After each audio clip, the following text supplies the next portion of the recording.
নমস্কার, আমি মুনমুন সেন। আমাদের আজকের এই শুধু তোমাকে চাই আসরে আপনাদের সকলকে স্বাগতম জানাচ্ছি। আমাদের আসরে নানান ব্যক্তির সঙ্গে নানান রকমের কথা হয়, মাঝে মাঝে একটু মিষ্টি, মাঝে মাঝে একটু টক, আর মাঝে মাঝে একটু ঝাল। শুধু তোমাকে চাই।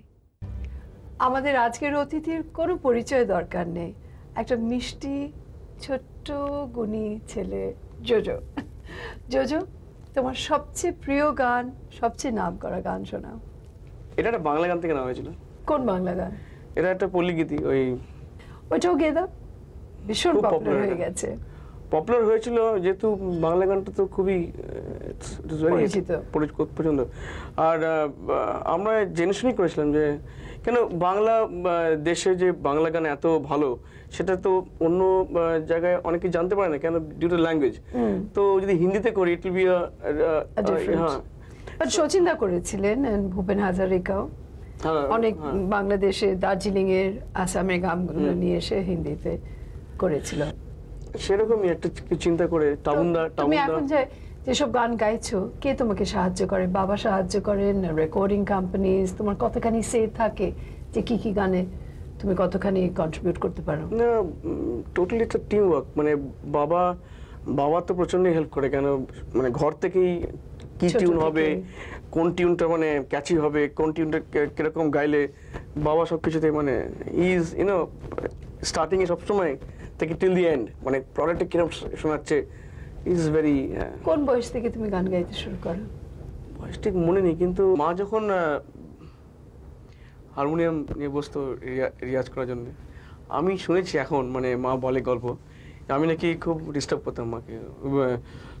মা গাইতো আর আমি উল্টো পাল্টা তাল দিতাম, মানে আর মায়ের যে গুরুজি ছিল সে বলতো খুব ডিস্টার্ব করছে, কেন এরকম করছে, এরকম এই তো বলতো। আমি তো মা বলতো বাবাকে তুমি নিয়ে যাও। তো মা এখন বলে যে তখন থেকে গাইলেই আমি না বেসুরে একটা চিল্লাবো, মানে মায়ের সঙ্গে। হ্যাঁ, তো তারপরে স্টার্টেড, মানে যখন মানে আইস টু, প্রথমে ভাবতাম আমি কি ড্রামার হবো। আইস টু লাইক দ্য রিদম। ড্রামার কেউ বাজাচ্ছে না, আমি চলে যেতাম দেখতে, মানে কিরম ড্রাম বাজাচ্ছে, কোনটা বাজাচ্ছে, এত কটা কি করে ম্যানেজ করছে। করতে করতে করতে করতে তারপরে সাডেনলি কেম ইনটু, মানে ছিল হয়তো আমার মধ্যে, তো আইস টু সিং দ্য চার্চ কোয়ারে। তো ওখানে ফ্যামিলি, কোন স্কুল, কোন চার্চ? Saint Thomas Khidirpur. আচ্ছা, তো ওদের সেন্ট টমাসের চার্চে ওখানে করতাম। নিজের চার্চও আছে আমাদের কলকাতায়, বালিগঞ্জে। তুমি খ্রিস্টান? হ্যাঁ। তো আমাকে ওরা বলতো যে আরে ইউ স্ট্যান্ড আউট, মানে গলাটা ভালো লাগে খুব শুনতে, তো why don't you know as a lead. তখন তো চার্চে গাইতাম, তো কেউ জানতোই না আমি কোনে। ওইখান থেকে হতে হতে হতে না ফ্যামিলিতে ছড়াতে, তারপরে আমি started with rock band. Rock band which one? Shiva, হ্যাঁ। এন্ড এখনো তুমি শিবার সঙ্গে আছো? না, এখনো নেই। মাঝে সাঝে না? মাঝে সাঝে যাই গিয়ে। শিবাতে নন্দন ছিল না? এন্ড দিলীপ বালাকৃষ্ণ। হ্যাঁ, নন্দন বাগচি। আমার স্কুলে বান্ধবীর স্বামী Dilip. It's a very old group. তুমি বলো না তোমাকে নিয়ে শুরু। আর তো ব্যান্ড ছেড়ে দিয়েছো, এখন ওপেন এয়ার ফাংশনস এ গাইতে হয়? হ্যাঁ, গাই সব জায়গায়, মানে সকলে যাই। হ্যাঁ, ওপেন এয়ারে। সেখানে কি গলা খারাপ হয়ে যায়? অল নাইট ফাংশন, শীতকালে, ঠান্ডায় সবাই তো মাফলার লাগিয়ে বসে থাকে। টেম্পারমেন্ট বেড়ে যায় তো স্টেজে। When you see a lot of crowd, then you go little, you know, একটা জোশ এসে যায় ভেতরে। তো কিন্তু এখনকার সাউন্ড খুব ভালো হয়ে গেছে। তো এখন সাউন্ড ভালো হয়ে গেছে। আর আরেকটা জিনিস জোজো, আমাদের কলকাতার বাইরের যা দর্শক অন্য কোথাও পাওয়া যায় না। ওটা পাওয়া যাবে না, এত মানে এনার্জেটিক না ওরা, মানে কোথাও হয় না ওটা। Very appreciative. They appreciate, but they appreciate the actual, মানে যে ঠিক গুণটা। হ্যাঁ, they won't put up with nonsense. তো এদিক ওদিক হয়ে গেলে তো।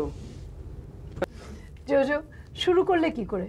কলকাতায় কোনো রেকর্ডিং কোম্পানি তোমাকে অ্যাপ্রোচ করলো গানের জন্য, প্লেব্যাকের জন্য, না বম্বেতে এসে করতে হলো?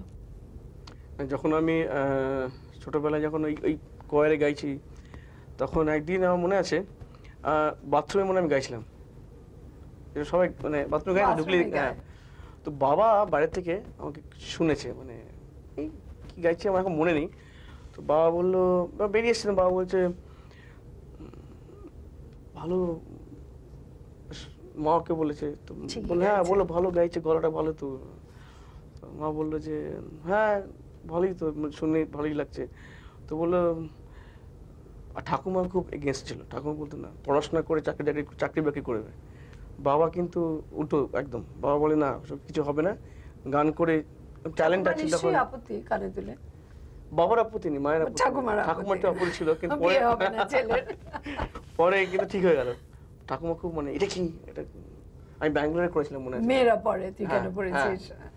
তো আমি ভয় পেয়েছিলাম যে বাড়িতে ব্যাঙ্গালোরে করে তখন শিবাদ গান গাই, তো এটা করে চলে এলাম কি। তো মা বললো না ভালোই লাগছে দেখতে, তো দরকার তো এটা additional when you on stage. তো কলকাতা অ্যাকচুয়ালি আমি বাবা আমাকে খুব হেল্প, মানে বাবা আমাকে উৎসাহ দিয়েছেন। হ্যাঁ নিজে পয়সা খরচা করে, মানে বাড়িতে মানে বাড়ির টাকা খরচা করে রেকর্ডিং করিয়ে তারপরে আমাকে কোম্পানির কাছে, হ্যাঁ তো সেগুলো খুব মানে। তারপরে রেকর্ডিং করিয়েছিল কোন গানটা দিয়ে? এটা প্রাইভেট অ্যালবাম, আমার পিসি ছিল, সেটা রিলিজ হয়নি? মিসেস পম্পা চ্যাটার্জি, হ্যাঁ রিলিজ হয়েছে, বিক্রি হয়েছে, কিন্তু it's very in a smaller way. তারপরে আমি চার্চের গান গেয়েছি, সেটা ক্যাসেট বেরিয়েছিল, তো ওইটা নিয়ে বম্বেতে শোনালাম। তো বম্বেতে শোনাতে টাবুনদা খুব ইমপ্রেসড। তো টাবুন খুব সাহায্য করে। হ্যাঁ আমাকে, মানে মেন গানটা সুভাষ সুভাষ জব করি খোলে টাবুনদার, আর ভোকান্তিও টাবুনদার। তো যা হয়েছে এখন টাবুনদার জন্যই মানে সব। কিন্তু আমি এসেছিলাম দেখা করতে ওই টাবুনদার সঙ্গে আর মিস্টার আর ডি বর্মন। তো ওখানে যখন শিবাতে গান গাইতাম তখন মানে ক্যাসেট করেছিলাম, একটা গান ছিল মার্গারিটা বলে, সালসা। কিরকম? It's Latin American. And salsa এখন in rage, এখন মানে আমরা 85 এ it গান, the song goes like this.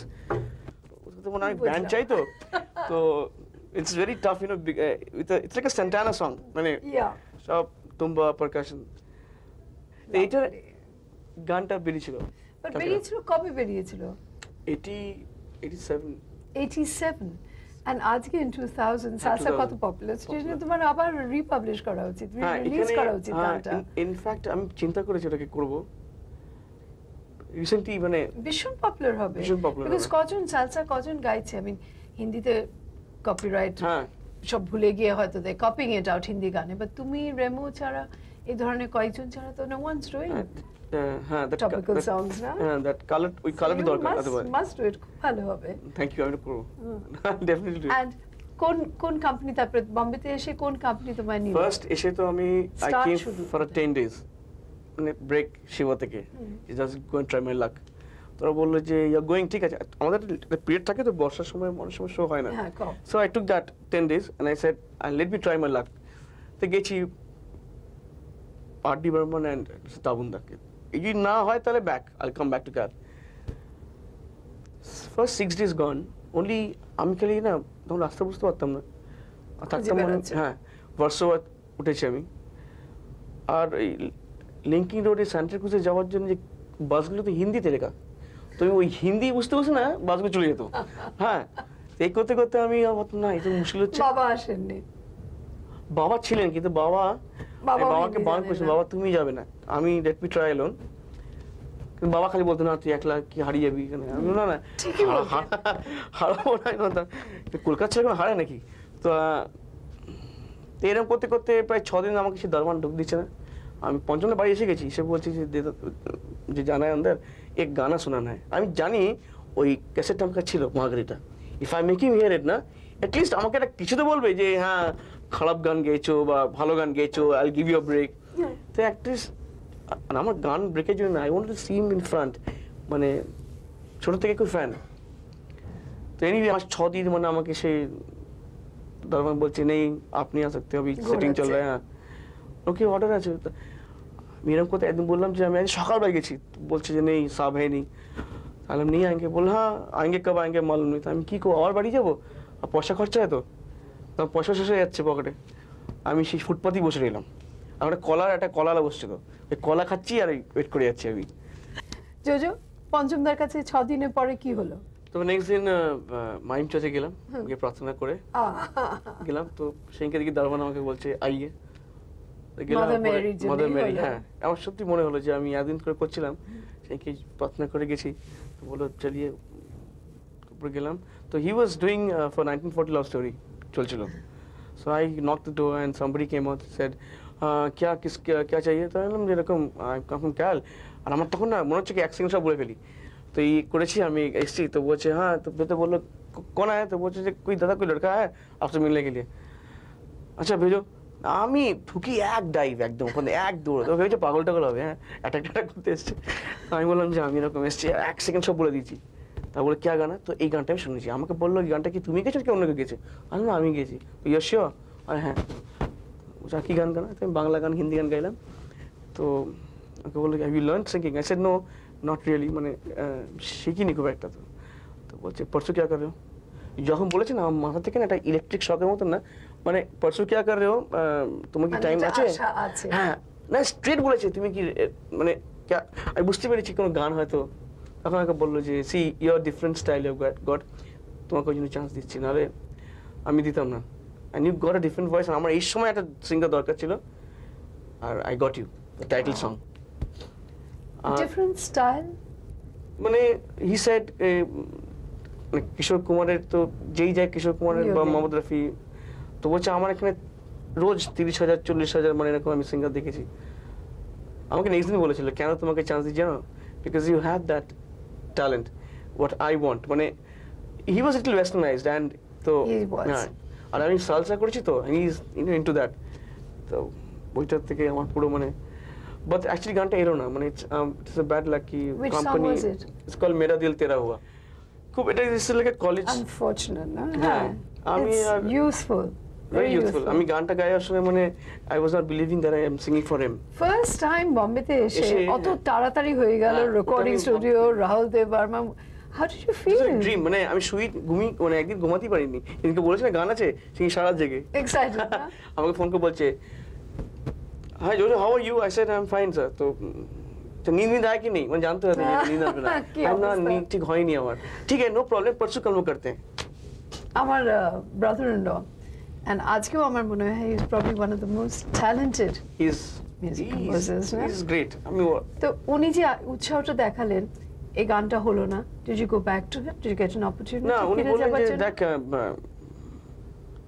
Break ওটাকেই বলে যে পুরো বইতে যখন গান সব কটা গান যখন গাইতে হবে not that you are singing two songs or one song that's not a break আচ্ছা সব গান সো ইউ হ্যাভ টু আজকাল তো ছবিতে 3-4 জন গায় খুব সেলডম একজন গলা হ্যাঁ সেই যায় না আজকাল গায় না তো কোনো চেঞ্জ হয়ে গেছে সব নানা রকম ভয়েস থাকলে তো ডিমান্ডটা বাট হি ইজ আগে বলছিল আমি অনেককে দিয়েছি break but it has to be you nobody else because it's a character play তোমার ব্রেকটা কোথায় আসলো আমার ব্রেকটা এলো টাউন দিল তার ইমিডিয়েটলি নেক্সট দুদিনের মধ্যে I met him and he told me you're very good and you know তখন একটা বই উনি করছিলেন ইয়াশ বলে তো ওখানে এই বলি ও ননদীটাকে হিন্দিতে উনি করেছিলেন এই ব্রেক পাওয়ার পরে নেক্সট ফিল্ম সং কি গাইলে নেক্সট গাইলাম ফর আনু মল্লিক এটা অ্যাকচুয়ালি টিপসের বই he is good also he is very good আমাকে বলো তুই গানা তো গায় नहीं किसी के लिए কি कौन सा गाना बोलो माकरीना का जो माकरीना सुना ना लॉस दिल रियो उसका हिंदी करना है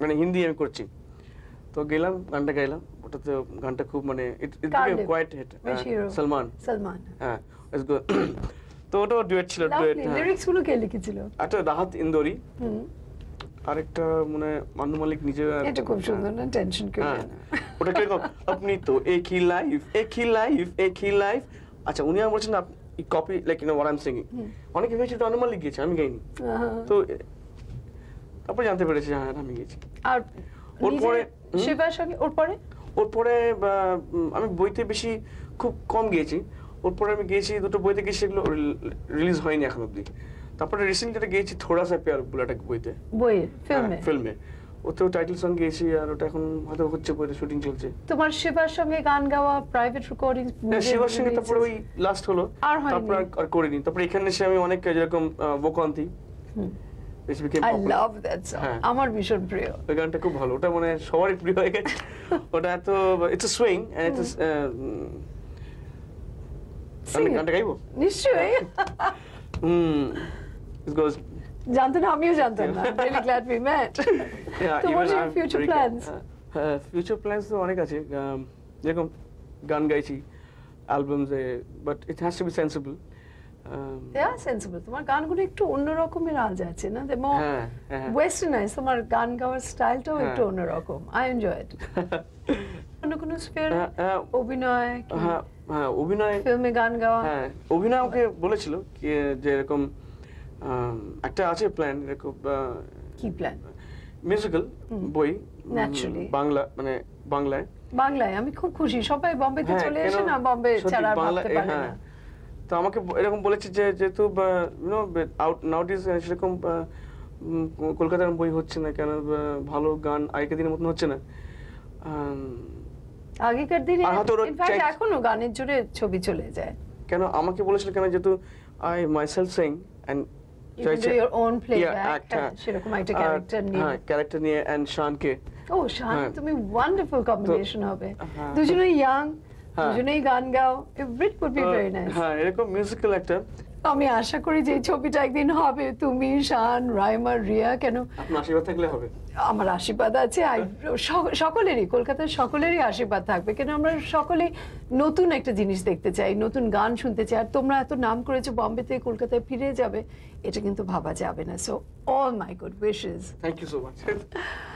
শুধু তোমাকে চাই আবার এর পরের সপ্তাহে আবার নতুন ব্যক্তির সঙ্গে অনেক রকমের কথা, মাঝে মাঝে একটু মিষ্টি, মাঝে মাঝে একটু টক, মাঝে মাঝে একটু ঝাল।